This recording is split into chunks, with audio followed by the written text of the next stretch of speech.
បន្ទាប់ពីហាត់ចប់ក៏ប្រពន្ធរាយហើយមកនេះហើយនឹងស្មាត់3 4នាក់ក៏មកដាក់មើងនៅចិត្តក្លឹបបងប្អូនដោយសារ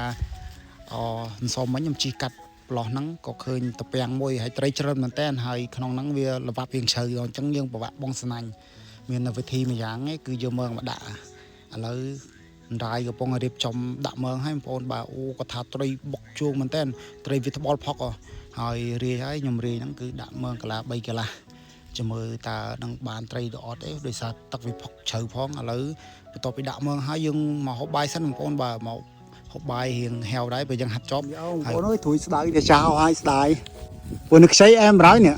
បងប្អូនហូបបាយជុំគ្នាបងប្អូនអើយយើងនៅព្រៃអត់មានអីសំរុំមានប៉ុណ្ណឹងបងប្អូនមានត្រីប្រឡាក់អាំងហើយនឹងអមរះប្រហុកជ្រាមហើយធួយស្វាយបងប្អូនបាទហើយយើងអត់ភ្លេចទេទីខបងប្អូនទីខរយ៉ាល់ខ្មែរបងប្អូន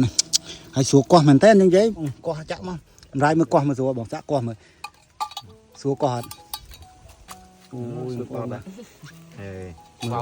វ៉ៅមកបាយប្របាអូណាបងប្អូនណាអូបងប្អូនមកហូបបាយជុំគ្នាបងប្អូនបាទខបាទឆ្ងាញ់ណាស់ឆ្ងាញ់ណាស់មកស្វិតអូបាទស្វិតផ្ទាប់ដែរបងប្អូន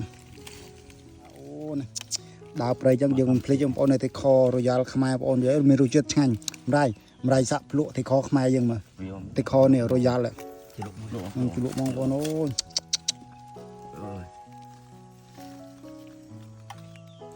ឆ្ងាញ់ណាស់